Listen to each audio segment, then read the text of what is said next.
안녕하십니까. 장세일 대표의 북한 통신입니다.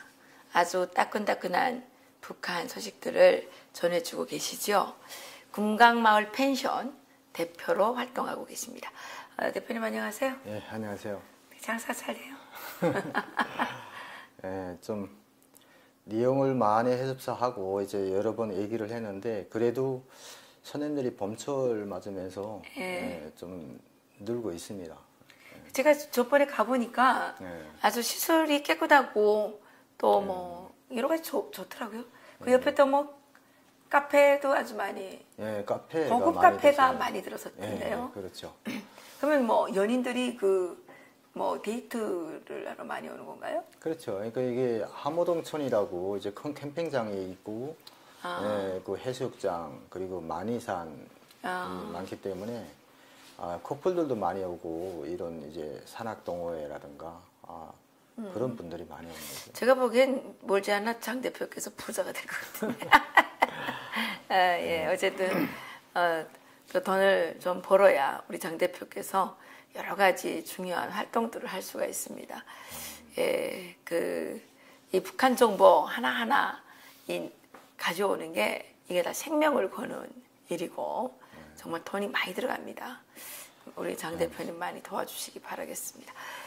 그 김정은이가 하룻밤 와서 자고 가게 되면 난리가 날 텐데. 아마 안 자고 가겠죠. 이게 저희 그 친구들 이번에 그 자유주간 행사 일정으로 해서 저희 북한에서 희생된 이 정보들을 이제 한국에 주는 그런 활동을 해오던 북한 이런 자유투사들 희생자 추모 행사를 했어요.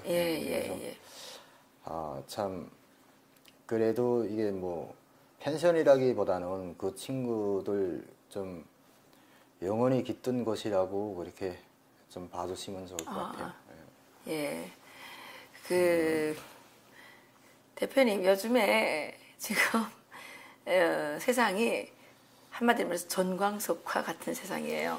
작업 깨나면 너무 휘카닥 뭐가 많이 바뀌어가지고 그렇죠. 정신이 없는데 북한도 그렇습니까? 그렇죠. 이게 북한도 김정은이 지금 일단 많이 나왔잖아요. 이게 북한에서도 북중 정상회담 그리고 이제 이 남북 정상회담 뭐 뒤이어서 이제 또 북미 정상회담까지 있다고 이렇게 하니까 여기에 관한 반응들이 상당히 뜨겁죠. 우견 차이는 있지만 그래도 이게 뭔가 이게 달라지겠구나 하는 그런 기대 심리도 많이 있고요. 근데 가장 이제 좀 이런 정보가 이게 어떻게 이게 가능할까 해서 제가 복수를 확인을 했는데 그러니까 평북도에 있는 친구하고 이제 한경도에 있는 친구를 통해서 이제 복수를 확인된 거니까 정확한 거고요. 이번에 이제 강연제강을 이제 내려보냈죠. 주민들, 당원들, 뭐 근로자들을 위한 이런 당중앙위원회 강연제강이 하달이 됐는데 그 강연제강이 이런 그 사대주의에 물젓지 말고 자력갱생의 어떤 이런 정신으로 우리는 이제 성군 조선의 이런 승리를 이끌어내야 된다는 이런 강연제강인데 기본 표적이 중국입니다. 그러니까 이게 사실 그래요? 그러니까 말이 안 맞는데. 그렇죠. 전 잘 안 맞죠. 그래서 제가 이게 왜 이런 제강을 강연을 이렇게 했을까? 그게 물어보니까 이 주민들의 심리라는 거는 이게 내재된 감정에서부터 폭발이 되는 것 같아요. 그러니까 중국이라는 거는 예전부터 어떤 혈맹, 북한과 떨어져서는 살 수 없는 그리고 미국을 견제하는 한 그런 이제 형제였다는 이런 내재된 감정이 항상 있어요. 정서가. 그런데 김정은이 파격적으로 가서 시진핑을 만난 거예요. 뭐 어제도 이제 2차로 만나는데 1차로 만나고 북한에서는 만세를 부른 거죠. 주민들이. 이제는 미국의 어떤 고리밥살, 그러니까 공화국에 대한 제재 거리를 결국은 이제 뚫었구나. 김정은이 결국 뚫었구나. 이제 시진핑하고 그 만났다는 것 자체에 의해서 북한 주민들의 기대는 확 올라간 거죠. 그러니까 제일 힘들었던 게 북한이 일단 대북 제재, 미국의 대북 제재에 중국이 동참하면서 일어난 거지 않습니까? 그러니까 이게 벌써 중국 정상하고 만났다는 거는 일방적으로 자기가 만나고 싶어서가 아니라 서로 뜻이 통했기 때문에 사인이 돼야 만나니까 분명히 미국의 어떤 대조선 정책에 두 국가 간에 뭔가 있다. 이거는 결국 뒷이어서 이런 이 압록강 두만강가에 얼어붙은 이런 북중 무역의 활성화로 이어질 것이다 하는 기대 심리로 번진 거예요. 그런데 이제 역으로 김정은은 중앙당 지시문으로 해서 강연제강을 배포를 한 겁니다. 그러니까 당원들, 근로자들 전체 그 이제 주민들에 한한 이런 강연제강을 배달을 했는데 강연제강 내용도 이제 그 4대주의에 기대지 말고 자력갱생의 혁명정신으로 성군 조선의 승리를 이룩하자는 그런 내용입니다. 그러니까 이게 주민들도 거기에 이제 보면은 중국을 적나라하게 비판을 했습니다. 이번에요? 예. 이게 중국을 비판을 행위가 여태까지 중국이 우리 그 북한, 그러니까 조선에 대한 이게 지어는 그런 게 지연인 것이 아니라 결국은 많은 손해를 피해를 감수한 그런 이제 강압적인 관계였다는 이런 관계예요. 그렇네요. 그러니까 이게 뭐냐면 참 내가 김정은이 이게 진짜 이게 좀 이게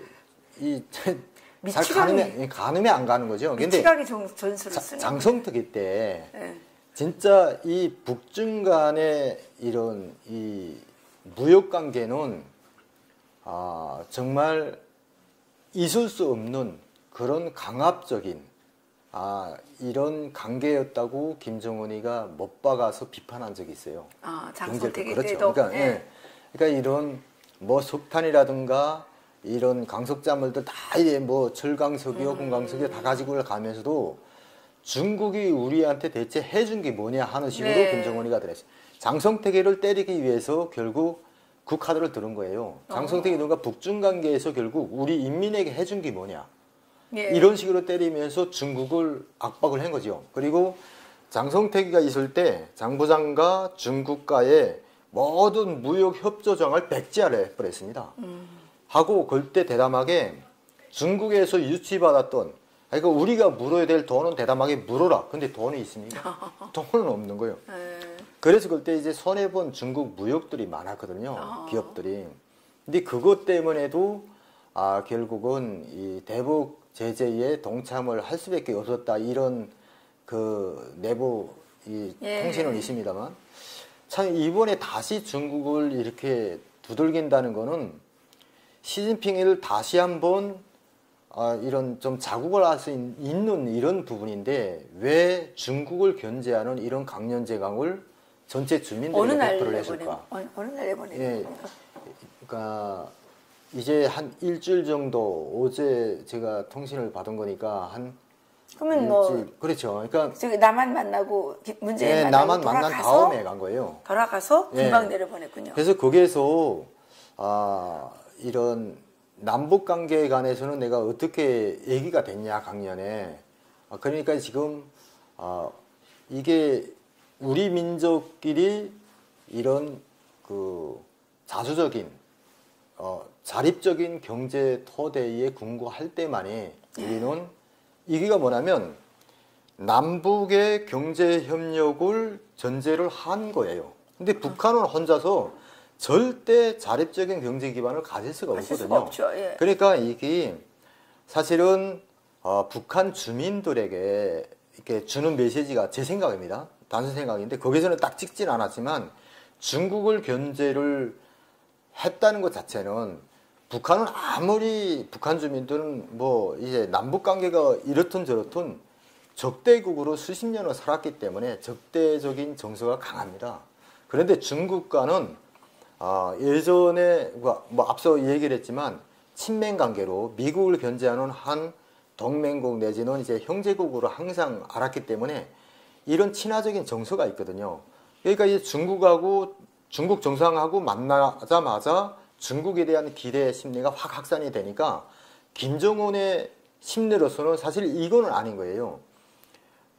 기본 목표는 남한인데 남한에서 경제 협력을 받아야지 자기가 원하는 경제 강국으로 갈 수 있다고 김정은은 생각을 합니다.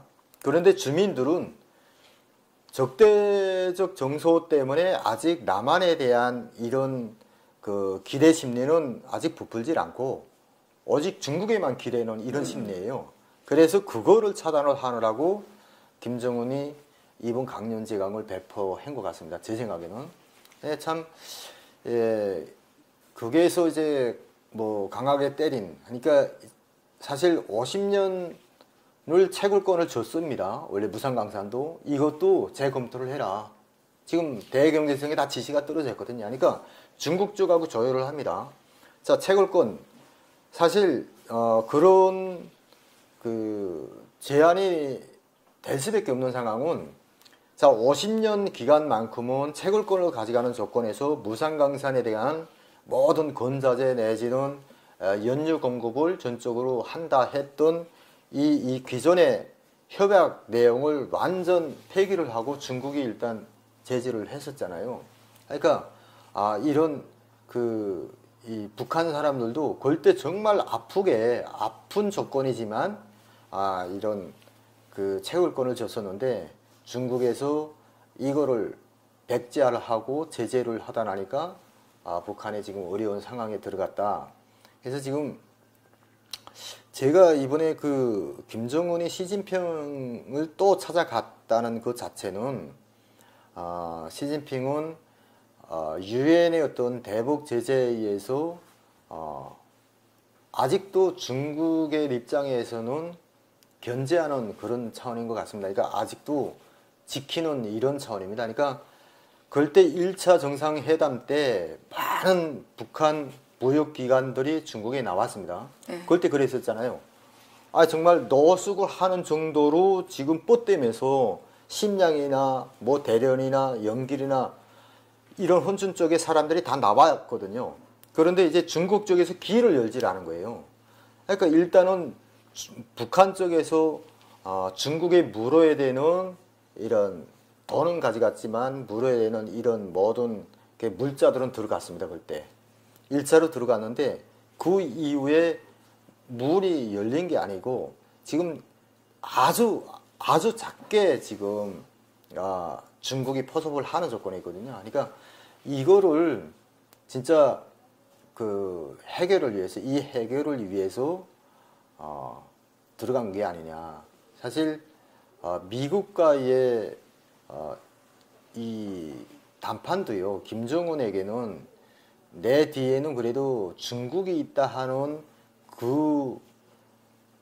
그게 무기가 될 수가 있어요. 근데 지금 현 상황에서는 북한 내부 사정이 상당히 어려운데 중국 쪽에서도 1차 정상을 했지만 뭐 여는 자세가 아니고 하니까 도와줄 수가 없나 보네요. 예, 그런 것 같아요. 그러니까 지금 트럼프가 중국을 지고 있지 않습니까? 일단 중국에서 북한에 길을 열면은 중국이 더 뭐 지금 뭐 무역으로 해서 손해보는 그 이상의 몇십 배의 손해를 감수를 해야 되니까 중국 쪽도 조심스럽게 지금 접근을 하겠다는 거겠죠. 네. 그러니까 지금 안 풀린 상황이에요.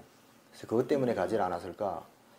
어쨌든 김정은은 지금 북한 주민들에게 중국에 대한 기대 심리를 가지지 못하도록 강연을 했군요. 그렇죠. 네. 그래서 여기에 깔려있는 이 좀 우도를 우리가 좀 잘 읽어야 되는데 사실 그러니까 지금 내적으로는 김정은의 심리가 네. 중국에 대해서 불편하다는 얘기죠. 그렇죠.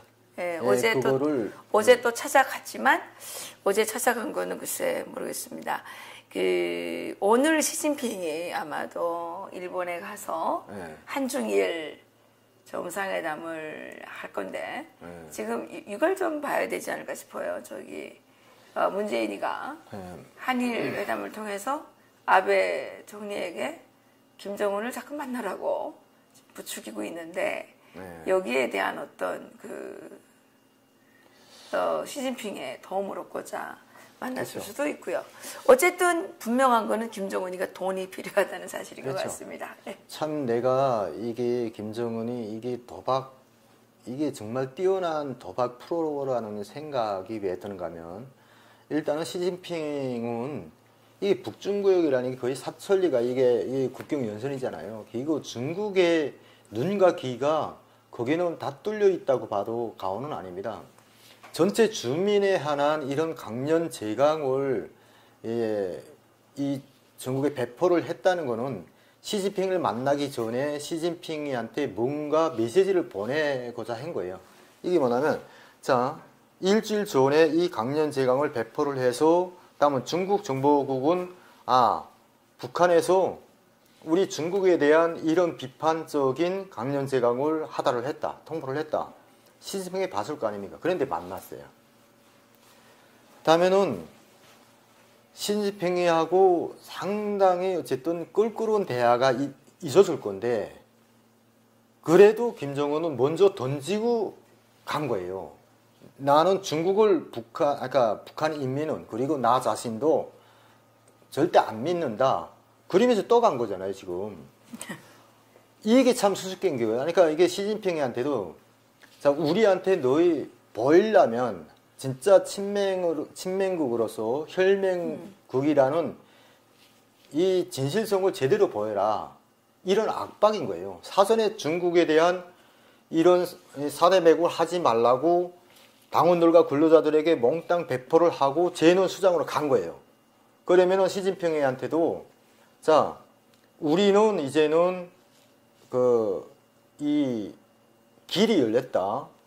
남한과의 길도 열렸고 미국과의 정상회담도 앞두고 있는데 당신네가 이렇게 길을 이렇게 정말 이 관계 개선에 이렇게 정말 소극적으로 나서면은 우리는 다른 데로 할 수밖에 없다 하는 메시지이지 않을까 제 생각에는.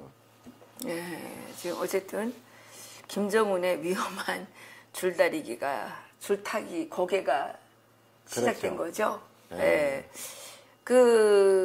미국 정상회담을 앞두고 있는 상황에서 지금 미국에 강력히 반발하는 또 보도를 했습니다. 네. 그리고 중국의 시진핑을 만나기 전에는 전 국민을 상대로 중국에 대해서 비난을 하고 북한 주민들이 중국에 대한 그 나쁜 감정을 가지도록 그렇죠. 강연 자료를 배포하고 또 시진핑을 만나러 갔습니다. 예, 위험한 유능한 도박사인지 아니면 뭐 또라이인지 아니 이게 분간이 잘 되지 않습니다. 예. 예. 다른 소식은 없으신가요? 예, 지금 이게 남북 관계 개선으로 지금 많은 국민들이 상당히 평화 통일에 대한 그리고 뭐 한반도 비핵화와 더불어 이 어떤 통일에 대한 이런 이 정말 정서 이게 좀 많이 갔는데 정서를 가지고 있는데 저는 이게 북한에서는 완전 칼을 뺐다 이겁니다. 그러니까 남한과의 접속하는 대부분이 저희 탈북민들 가족입니다.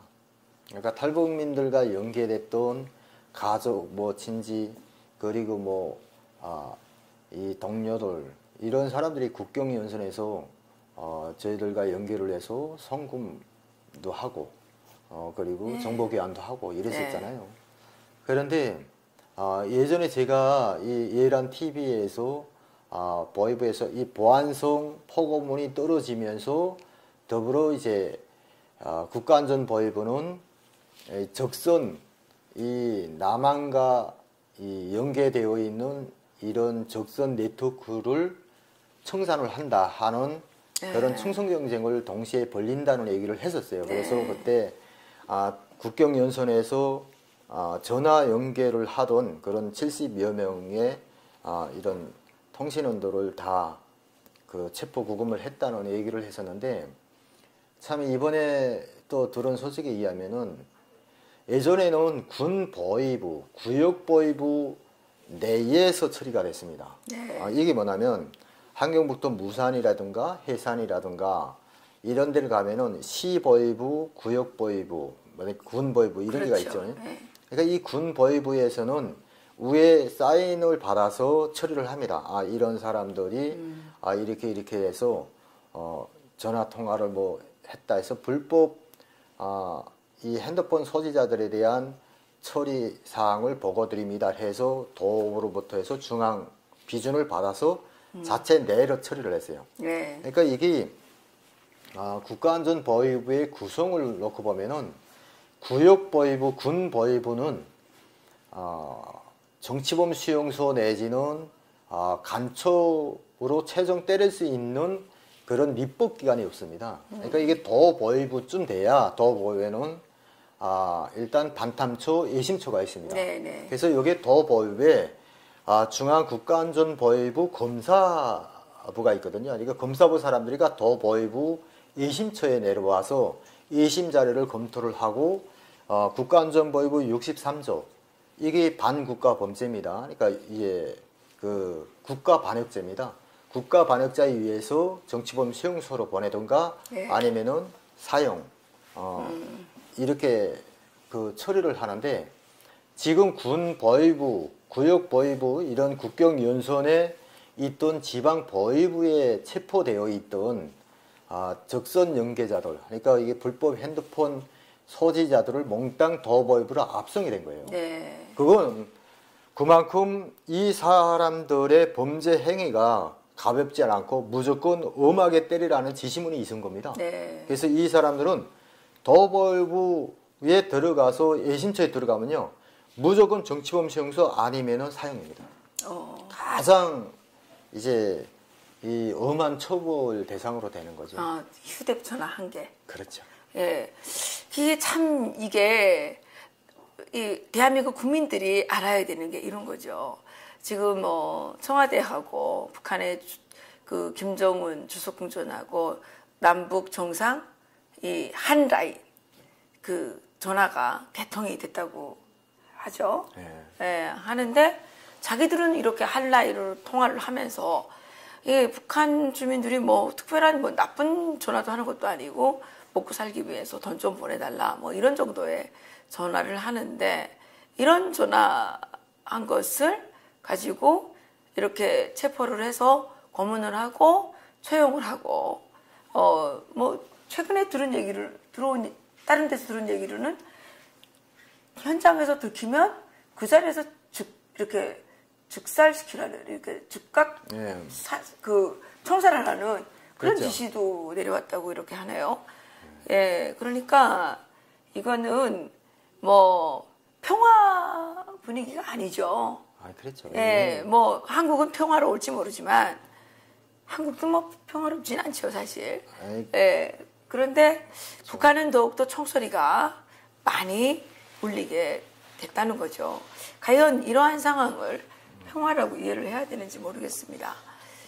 저도 제삼 이제 강조를 하지만 김정은은 일단 체제 보장, 자기 독재 체제를 보장을 받기 위해서 핵 폐기 카드를 들었거든요. 그러니까 이제 여기에서 결국은 불순 세력이라고 자기한테 맞서는 세력은 오직 이제 뭐 국경연선에서 한국과 연계되어 있던 탈북자 가족 내지는 동료들이거든요. 그리고 이제 내부가 지금 너무너무 어렵기 때문에 살인 강도는 너무 비일비재해서 그건 뭐 이러다 말할 수는 없고요. 그리고 이제는 이판사판입니다. 너무 살기 힘들고 하니까 뭐 당원들이고 근로자들이고 공장이 돌아가니 뭐 공장 다니면서 뭐 살겠습니까? 또 장사도 좀 하려고 하니 지금 뭐 장사도 맡고 있고 하니까 지금은 이 통제 기간을 부활을 시킨다는 것 자체가 김정은은 그만큼 배심이 있다는 거예요. 그러니까 어떤 핵을 포기함으로써 자기 체제 유지에 자기 이 정치 자금, 자기의 체제를 살걸 수 있는 자금길이 열렸다고 확신을 하는 겁니다. 그렇기 때문에 이제는 비사의 결국 이런 반독재 체제라든가 그거를 뭐 내재하고 있는 모든 이런 구성들은 다 사전에 지금 여절시키는 거예요. 그러면 지금 미국하고 북한과의 이제 정상회담은 거의 받아들일 자세가 안 돼 있네요. 아유, 받아들인다고 해도 실제 자기 체제 수호에 따른 그 국위만 없으면은 김정은은 미국과 마주 앉을 필요가 없는 거예요. 그러니까. 사실은 이게 내적으로 우리가 항상 강조를 하는 게 자유민주주의 체계와 북한의 독재 체제는 융합이 될래야 될 수 없는 거잖아요. 없는 거죠. 그럼요. 네, 근데 이제 김정은은 그래, 내가 이제 다 만들어난 핵을 포기할 테니까 내 독재를 너희 아예 인정을 하고 그리고 돈 대라 이거잖아요. 완전 그러니까. 강도적인 강도죠. 이런 네, 해법인데 그렇죠. 여기에 지금 우리가 잘 대처를 해야 되는 거죠. 나도 참 그런 생각을 했어요. 어떤 이게 탈북민들이 탈출을 예전에 말입니다. 2000년도에 그 무슨 이렇게 탈출을 하다가 잡혀 들어갔었는데 그때 김대중, 김정일이 만났잖아요. 네. 그때 만나면서 김정일은 그나마 그때 어쨌든 남한에 그 뭐 이게 탈출했거나 뭐 중국에 탈출했던 사람들 간대히 용서해 준 적이 있습니다.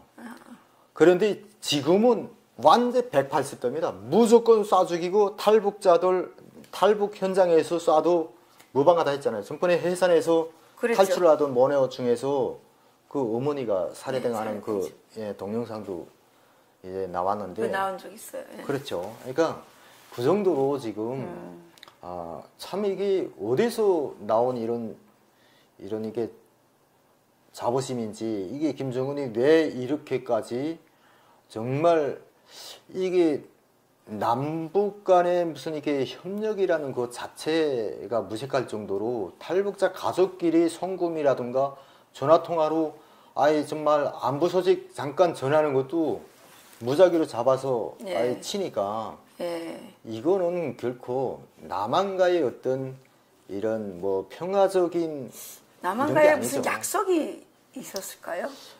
글쎄요, 야 이게 정말 가늠이 안 가는 그런 상황이죠. 예, 그 어쩌면 김정일 때보다 지금이 더 어렵기 때문에 김정은이가 쓸 수 있는 카드가 많지를 않아서 그렇게 탄압을 하지 않으면 지금 북한 주민들이 들고 일어날 수 있기 때문에 무자비한 그 또 폭압을 강요하는지도 모르죠. 그런 생각이 듭니다. 저도 북한을 이제 북한 내부가 정말 안 좋아요. 글쎄 그렇다면서요. 뭐 이제는 이판사판하고 막 그저 진짜 그 저녁의 강도들도요. 이게 막 그 소리치면서 이 안전을 숨찰 때들도 무서워서 달아날 정도로. 그렇군요. 그 정도로. 그러니까 지금 국가 공권력이 그렇죠. 완전 마비됐다는 거군요. 다른 소식은 없으시죠? 다음에. 다음에 할게요. 오늘 다음에 또 다음에 그렇진 않습니다. 다음에 또 새로운 소식으로 찾아뵙도록 하겠습니다. 분명한 것은 남북 정상회담 평양냉면 파티에 지금 흠뻑 젖어서 지금 우리나라의 언론들은 평화의 나발을 불러대고 있는데 사실 북한 주민들은 지금 생사를 걸고 싸우고 있고 김정은은 북한 주민들에 대한 더욱더 잔혹한 이 폭압을 가하고 있다는 것이 점점 드러나고 있습니다. 그리고 어제 시진핑과 40일 만에 2차 또 뭐 만남을 가졌지만 김정은은 시진핑을 만나기 전에 북한 주민들에게 중국에 대한 사대주의를 버려라 이렇게 이제 그렇죠. 악담을 퍼붓고 같다는 사실, 이것이 무엇인지 우리 애청자들께서 스스로 판단해 보시기 바라겠습니다. 오늘 여기서 마치겠습니다. 감사합니다.